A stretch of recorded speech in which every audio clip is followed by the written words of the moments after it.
My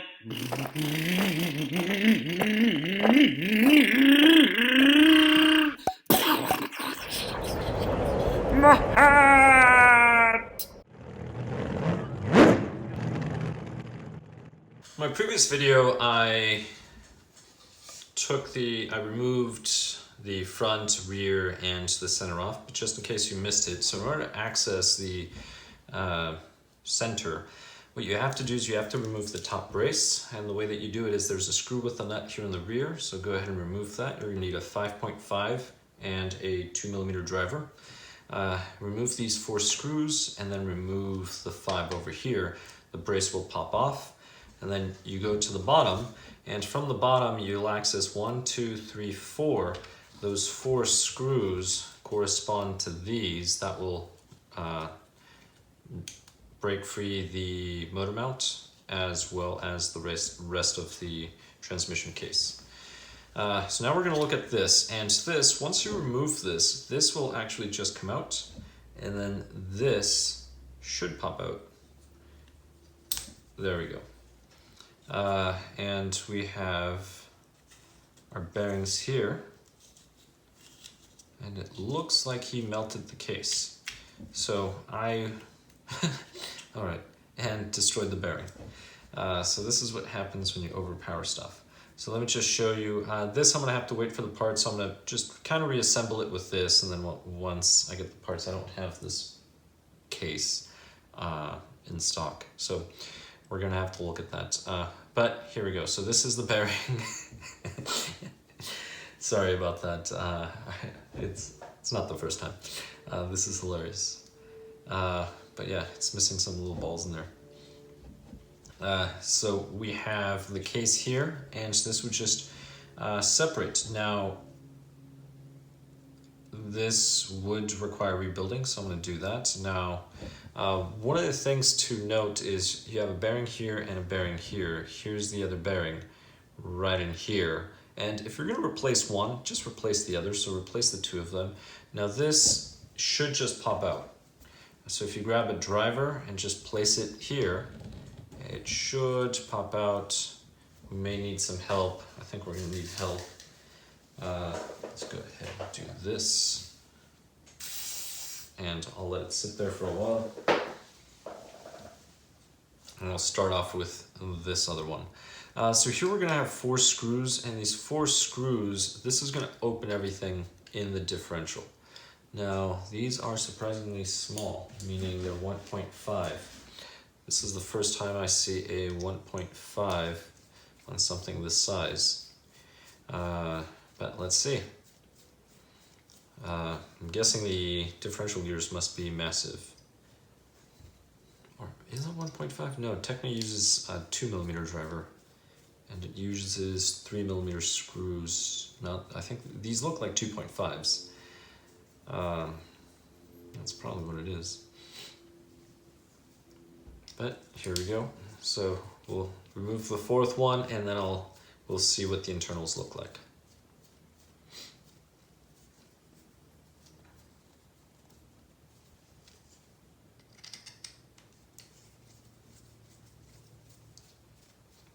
And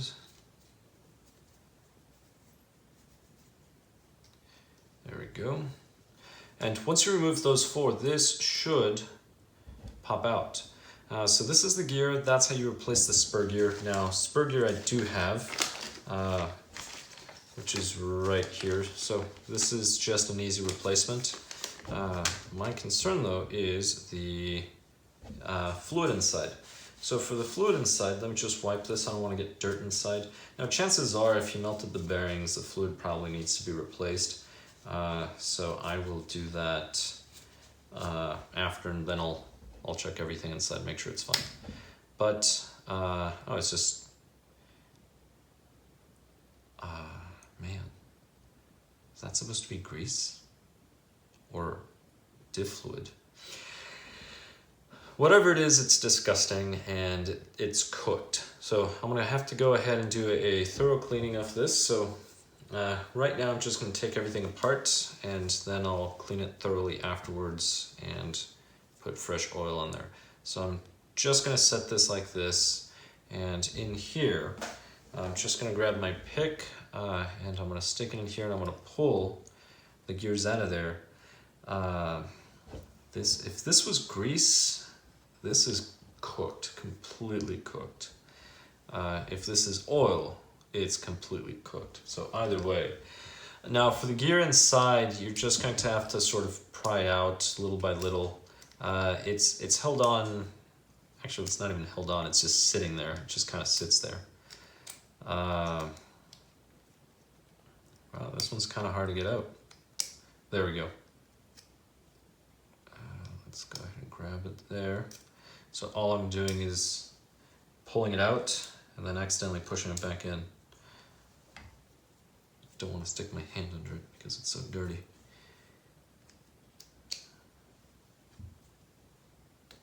Oh well.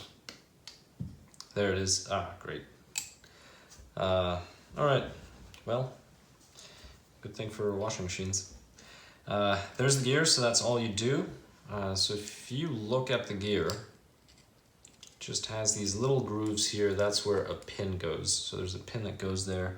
Now I'll look at all the teeth. So far the teeth look good. It just, whatever lubricant was in here is cooked.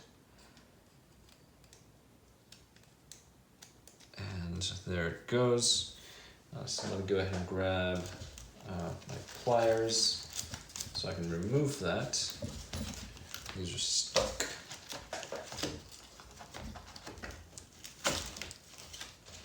All right.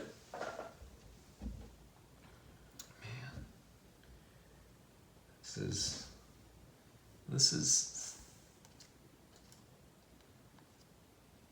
I can't even see it in there. There we go. All right, and then we do that, and then this comes out. So if you need to replace that, that's how you would do it. This needs to be replaced as well. All right. Yeah, this whole thing's melted. So I'm going to show you how to rebuild it, but I'm not actually going to use this. I'm just going to show you how, just so you know. But there's a bearing here. This bearing is actually fried and cooked, and if I clean a little farther in, let me clean this further. All right, there's a shim, so get the shim out. Now this shim is to protect the case and bearing from damage from that pin. Here, let me show you.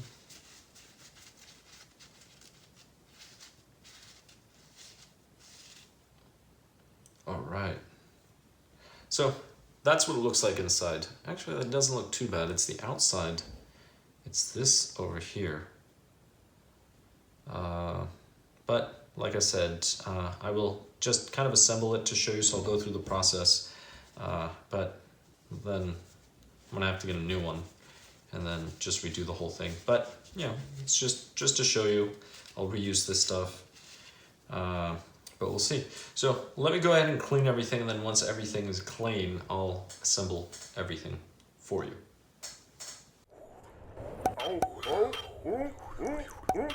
What? Oh, my hair! My car! My rod!